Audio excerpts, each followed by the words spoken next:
Author Robert E. Howard's Conan universe is an unforgiving place filled with dangers around every corner. Conan Exiles lives up to that reputation.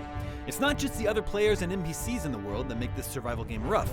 It's the wolves and giants and other terrors stalking the world around you. And even if you manage to survive all that, a sandstorm or the brutal northern cold might lay you low. It just launched out of early access on May 8th, but here's how it's looking so far.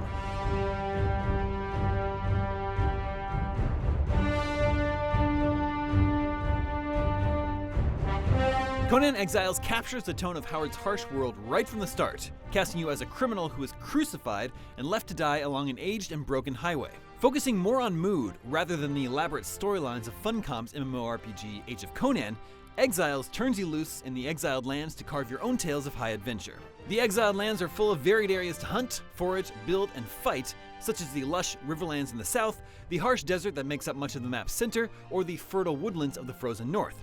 Newly added at launch are the swamp biome to the east, as well as the large volcano which towers over the snow-covered peaks in the north. As with many survival games, you can play all this either in single-player mode, which tends to be a dull experience, or you can liven things up with a friend in co-op.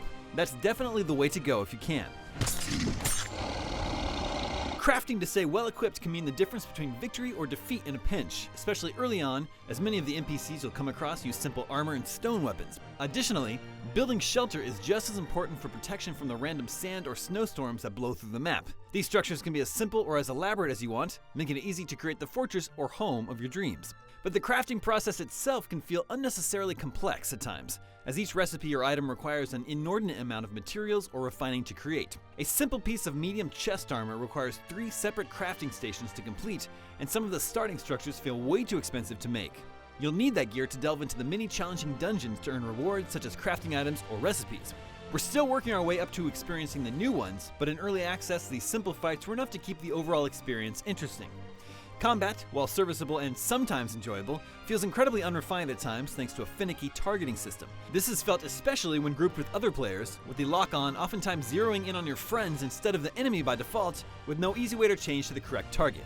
Over the coming days, this review will focus on venturing forth from camp, hunting down the giant creatures of the Exiled Lands, and capturing thralls to break on a wheel of pain. Stay tuned, IGN, for our full review next week.